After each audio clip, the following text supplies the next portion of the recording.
जय हिंद भाई। सबके मन में एक सवाल है, ये भाई ग्रो लोअर सर्किट पे क्यों चिपक गया यार? ऐसा क्या हो गया? लोअर सर्किट पे आ गया है। अब मैं क्या करूं भैया? मैंने तो अभी अभी बाय करा था 1-2 दिन पहले, क्योंकि एक अच्छी खासी रैली आ रही थी, हर जगह ग्रो ग्रो का नाम दिखाई दे रहा था।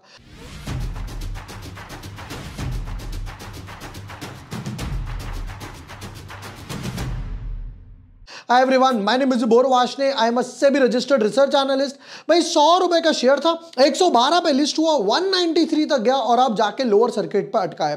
पहला सवाल, ये क्यों हुआ? उससे भी मोस्ट इंपॉर्टेंट, अब मेरे पास ऑलरेडी है तो क्या मैं एग्जिट कर दूं या मैं और ऐड करके एवरेज करूं? क्या करूं? मेरे पास नहीं है। तीसरा सवाल, मेरे पास है ही नहीं, मैं कहां पर ऐड करूं? तीनों सवालों के जवाब ढूंढते हैं। पहले समझते हैं ये हुआ क्या है। Without wasting time, let's deep dive in our analysis.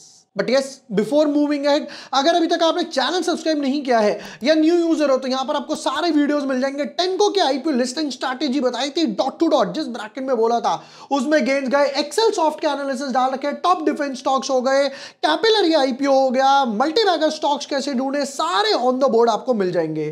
देखिए, पहले तो ग्रो की बात करते हैं। ग्रो भाई साहब में हुआ क्या, ये 100 रुपए का आईपीओ आया था।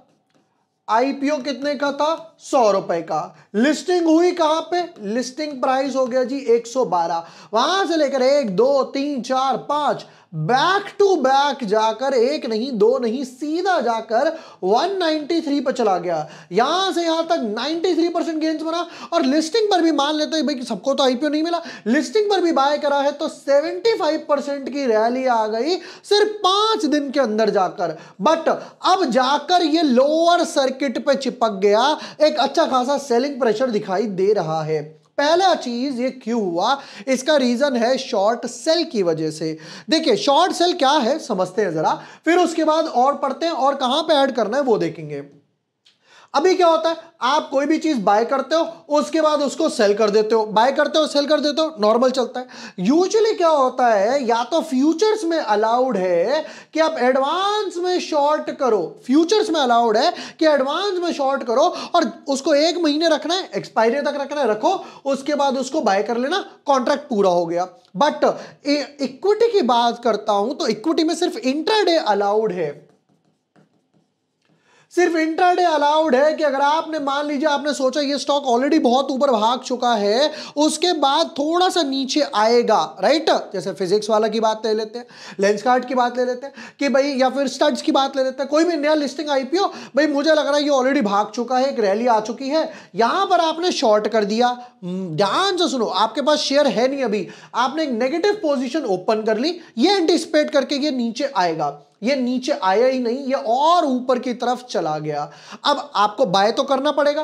सपोज करें आपने शॉर्ट करा था लेट्स से 140 रुपए पे, अब आपको बाय करना था पर स्टॉक चिपक गया अपर सर्किट पे और कोई भी सेल करने को तैयार नहीं है। ऐसे केस में क्या होगा, इसे बोला जाता है कि भैया ये शेयर अब जाएंगे ऑक्शन में। इस बीच में सेबी बीच में आती है कि भैया जिसने शेयर उधर से बाय करे थे, आप तो उसे डिलीवरी दे नहीं रहे, अब आप पेनल्टी भरो और ऑक्शन का प्राइस भरो, जिसकी वजह से जिसने ग्रो शॉर्ट किया था उसे अच्छा खासा नुकसान हो गया। मोस्ट इंपॉर्टेंट, ये हुआ क्यों? मार्केट में सिर्फ 7% फ्री फ्लोट अवेलेबल है। मार्केट में सिर्फ 7% ही फ्री फ्लोट अवेलेबल है, बाकी सब अभी तक एंकर इन्वेस्टर्स के पास है, जो ऑलरेडी प्रमोटर्स वगैरह है उनके पास है, जिसकी वजह से लिक्विडिटी ग्रो में थोड़ी सी कम नजर आ रही है। और पढ़ते हैं जरा इसके बारे में। Grow faces 30 lakh share auction, analyst flag deepening short seller trap। जैसा मैंने बोला भैया, जिसने ग्रो इक्विटी में, क्योंकि एफएनएमओ तो है नहीं अभी भैया, जिसने इक्विटी में शॉर्ट करा था वो इजीली यहां पर ट्रैप हो गया। ग्रोस पोस्ट फिजनिंग है वो इन्होंने यहां लिखा हुआ है। वैल्यूएशन से एक अच्छे खासे लेवल पर चली गई, 100 रुपए का शेयर 193 हो गया, 1 लाख करोड़ की मार्केट कैप हो गई भैया। एक अच्छी खासी 5 दिन में रैली दिखाई दे गई, जिसकी वजह से आज यहां पर अब सेलर्स ने इसको तसल्ली से पुश करा और अपनी पोजीशंस को यहां पर वाइंड अप करा। अब पहला सवाल आ रहा है कि भाई मेरे पास नहीं है, क्या मैं, मेरे पास ऑलरेडी है, क्या मैं अभी ऐड करूं? Answer is no. यहां पर हो सकता है एक या दो और लोअर सर्किट लग जाए, तो भागा दौड़ी मत करो। दूसरे लोगों के मन में सवाल है मेरे पास अभी नहीं है, क्या मैं ऐड करूं? हमें काम करते हैं, यहां पर फिबोनाची लगाएंगे और लेवल्स देखते हैं कि फिबो के लेवल्स क्या निकल कर आते हैं जहां पर हम बाय कर सकते हैं। लोअर पॉइंट पकड़ेंगे, अपर पॉइंट पकड़ेंगे, यहां से यहां तक हम लोगों ने लगा लिया 112 से लेकर 194 तक। अब ये देखो अभी यहां पे 23% क्रॉस हो गया। नेक्स्ट टारगेट जो रहेगा वो 162 रहेगा, फिर उसके बाद टारगेट रहेगा 153 और फिर रहेगा 143। मैं जो ऐड करने वाला हूं वो कहीं रहेगा 153 के आसपास, 143 के आसपास। यहां पर मैं थोड़ी सी क्वांटिटी ऐड करूंगा। एज ऑफ नाउ मैं थोड़ा सा इसके सेटल होने का वेट करूंगा। जैसे याद है कल भी वाली वीडियो में मैंने आपको बताया था स्टड्स और ओखला के बारे में, आज जाकर ओखला ने इनसाइड बार ब्रेकआउट दे दिया, एक अच्छी खासी रैली आ गई।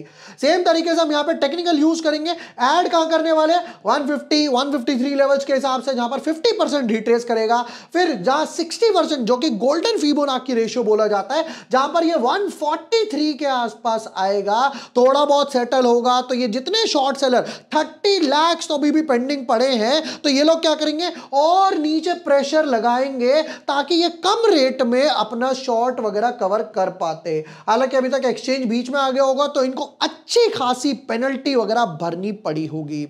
दोस्तों ये थे ग्रो के एनालिसिस। ग्रो में लोअर सर्किट क्यों लगा, शॉर्ट सेलिंग क्या होता है, मोस्ट इंपॉर्टेंट लेवल्स कहां पर ऐड कर रहे हैं, मैंने सब कुछ आपको डिटेल में डिस्कस किया। वीडियो पसंद आया हो share with friends, like and subscribe. Thank you for watching the video. Lots of love.